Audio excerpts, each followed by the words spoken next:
If you're anything like me, you love an origin story. You love getting into the nitty-gritty of how it all began, and that is why today I'm going to be doing the Where My Lore Started tag, which was started by one of my favorite YouTubers, Carrie Can Read.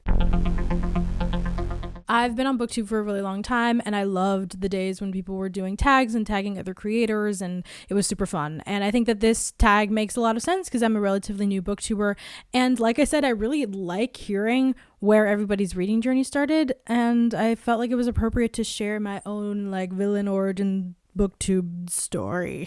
I do actually want to tag people. There's this YouTuber that I really like. His name is Christopher Russell. You're officially tagged. Also a new booktuber, has an insane output, really great. We don't really know each other. We've interacted on the internet one time. Hi, nice to meet you. Would love for you to do this tag. You've probably talked about this stuff on your channel already, but I like the books that he talks about. It really seems like he really cares about everything that he reads and is not like trying to chase trends or whatever, which is really cool. So yeah, can't wait to hear what you have to say about this. Let's just get into it. The first question is, what's the first book you remember reading by yourself? The first that really made a big impression on me was Percy Jackson. Percy Jackson and the Olympians, The Lightning Thief is my favorite book. I've said it so many times. I'll say it till the day I die.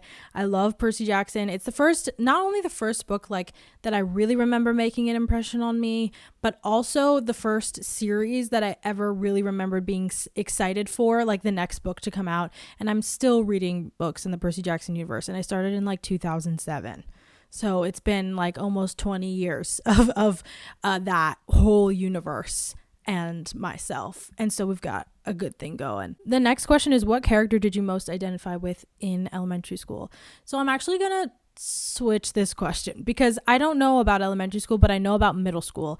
I read a book in a series called The Gallagher Girls. And if you don't know what the Gallagher Girls are, it's this series about the Gallagher School for Exceptional Young Women. And everybody on the outside just thinks it's like a pretentious school for rich girls, but actually it's a secret all-girls school for spies, and all of the people there are like children of the best of the best.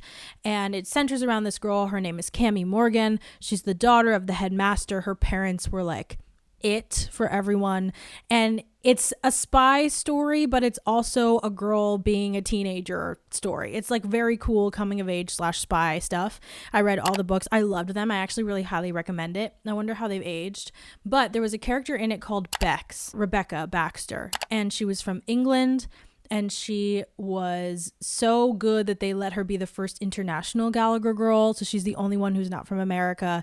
And her parents were MI6. But I remembered really relating to her, not only because I saw things in her that I saw in myself, but also because when I thought about the person that I thought I would grow into, like the kind of person that I thought I might be once I settled into myself a bit more, she looked like Bex. And Bex looked like me. She was black and she had her natural hair, and they would talk about how everybody still thought she was really cool and beautiful, and it was written about like it was nothing. And I had never experienced reading anything like that before or seeing it even in movies. And if there was a character who looked like me in a movie, I wouldn't usually relate to them because they just didn't feel like me. I'd be like, you're great. I love that you look like me. But I'd feel like we're not necessarily like simpatico, but everything aligned with Bex. We kind of looked like each other. I loved her personality. I felt like I related to her, and I felt like she was the kind of person I'd like to become. So all of those were like a perfect storm.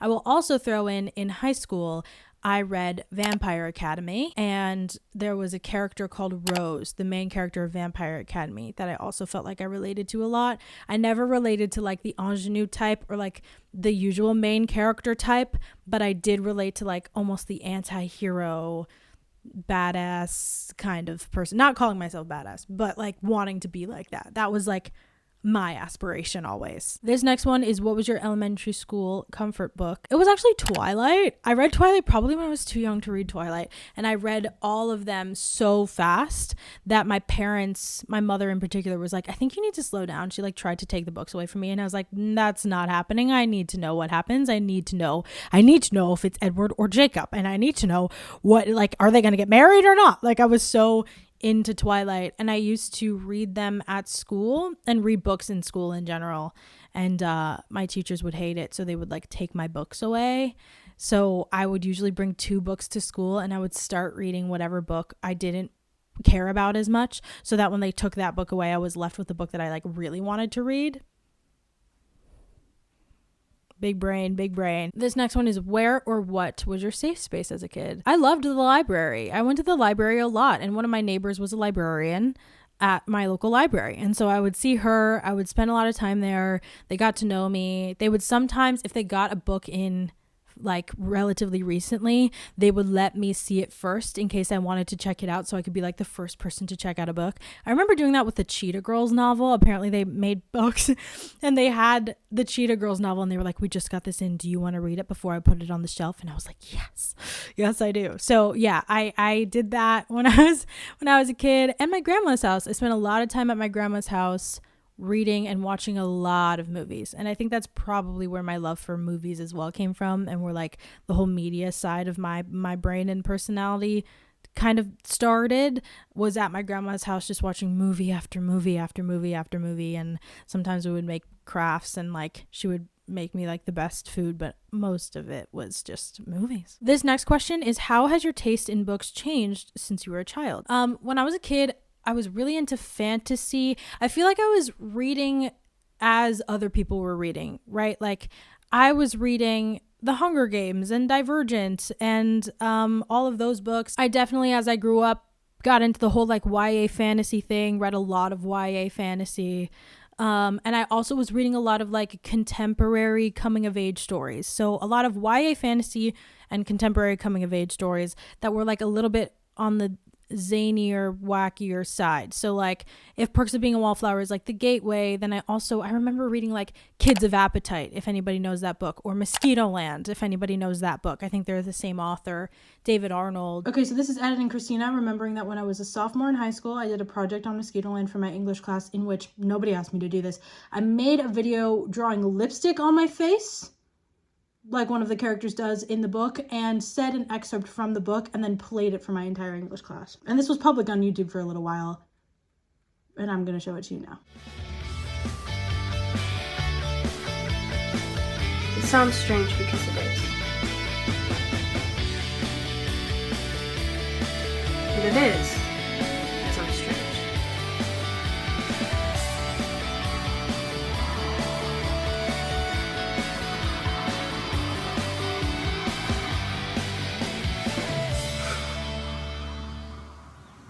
My name is Mim Malone, and I'm not okay. And then the day after, my English teacher came up to me with one of those free dessert things for Applebee's. You guys remember those when you did good school? And she said, I'm giving this to you because you went above and beyond in your presentation. So like, I don't mean to brag, but that's the kind of high schooler I was. So yeah, I was kind of like reading like that.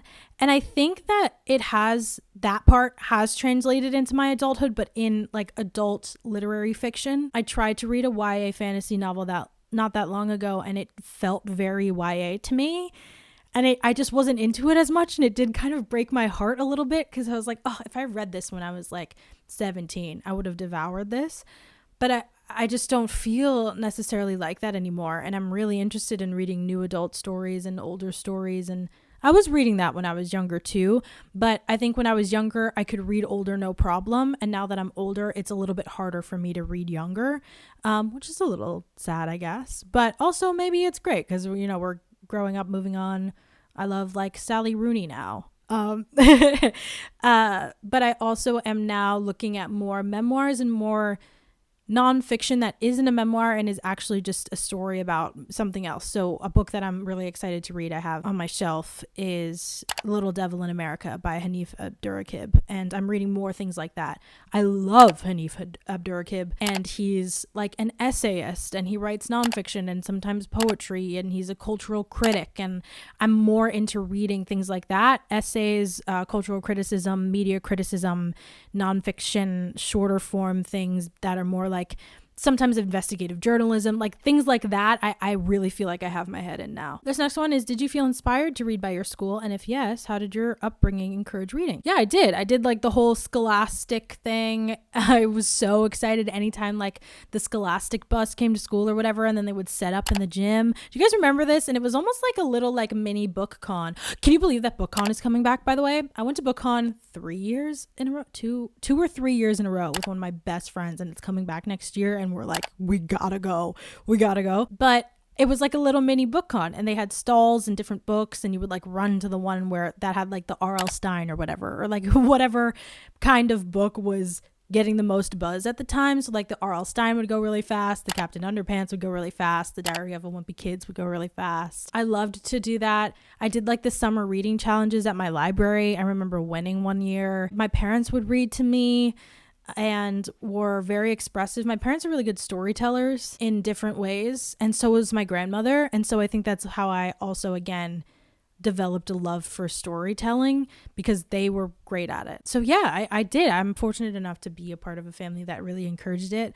I think I am the most in it out of anybody, but they made it so that was the case. The next question is, what book have you wanted to return to lately? I want to return to it, but I also haven't read all of it, and that's The Hobbit. So I had to read The Hobbit over the summer for school, and I didn't fully like finish it, because anything that was assigned to me, my brain would just like put it in a different space, and then I like found it really hard to finish. And I now have ADHD, and so I'm like, I can see it now. So yeah, it was hard for me to like finish that book, but I did like it.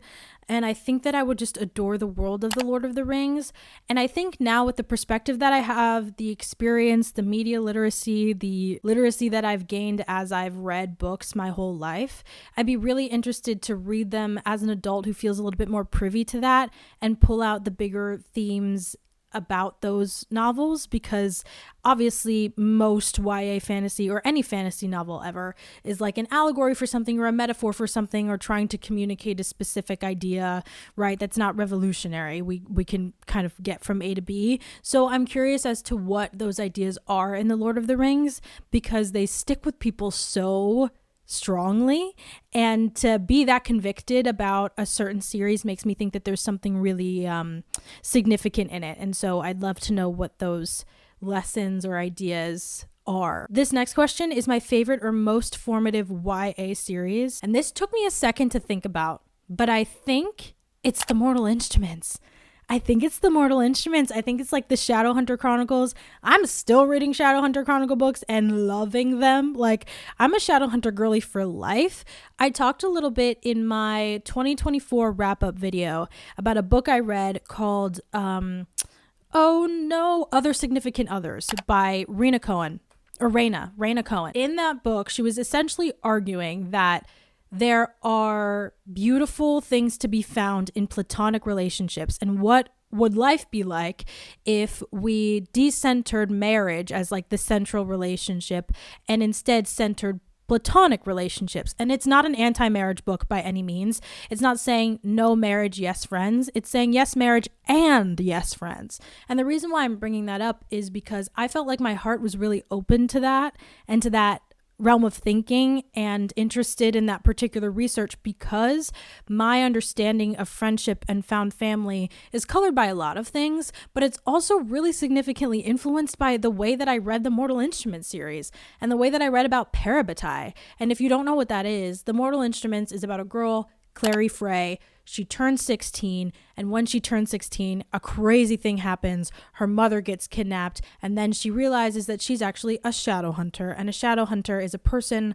who is part angel, and shadow hunters were created a long time ago with the mandate to protect mundanes, which is humans, from the demon world, because there are also demons, angels and demons, and there are also werewolves and fairies and warlocks. Oh, and vampires. Werewolves, fairies, warlocks, vampires, you name it. We're kind of in this fantastical universe. It's an urban fantasy, so it takes place in our real life. Clary's from New York.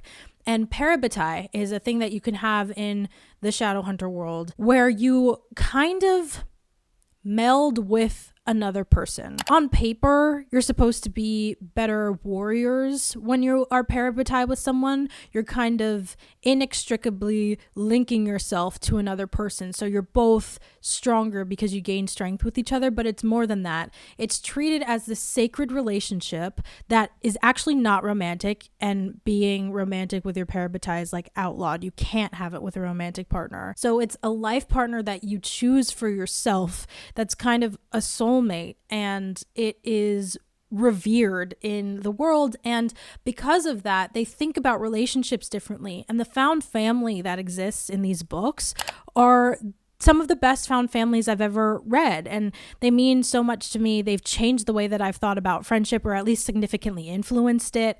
I love parabatai. I love Cassandra Clare. I really love what she did with the inclusivity in the books, or at least attempting to try to have conversations about how people who are different from you are not necessarily inherently worse than you. So to be a shadow hunter and to look at what they call downworlders, I mean, even in the name, like werewolves, vampires, fairies, etc., the way that they look at these groups of people kind of needs to be adjusted. And that's like one of the central arguments in the whole series. So The Mortal Instruments for me was huge. Really huge. The next one is a book you read for school but you loved. I mean, there are so many, like The Great Gatsby I remember really liking, which is such an obvious answer. I think The Outsiders was a huge one for me. I read that book multiple times just on my own time after I had to read it for school because I loved it so much. I just saw the musical last year. It ended up on the musical album for The Outsiders original cast recording was my number one most listened to album from last year. And I think that's crazy because I only really listened to it for the first half of the year, but I listened to it so much for the first half of the year that even though I like didn't listen to it from like March or April on, it still ended up my number one, which is nuts. So I loved The Outsiders, and I really loved Romeo and Juliet. I loved, you kind of can't see it. I'm going to turn this. I saw that's my Romeo and Juliet hoodie from when I saw the stage show with Kit Connor and Rachel Zegler. I saw it on my birthday and it was great. And I read it over and over and over again. I think it's like one of the most accessible Shakespeare plays, if not the most accessible Shakespeare play. I don't think I was taken with the romance of it all. I think there was just something in it. There's some kind of energy in that particular play that I really attached myself to, and I just kept reading it, and I kept watching all of the different adaptations. I remember loving the Haley Steinfeld adaptation. I thought that was really great. So I loved Romeo and Juliet. Okay, I have to completely cop out of this next question. I've thought about it so much, but it's, what's your weirdest favorite book? I don't know.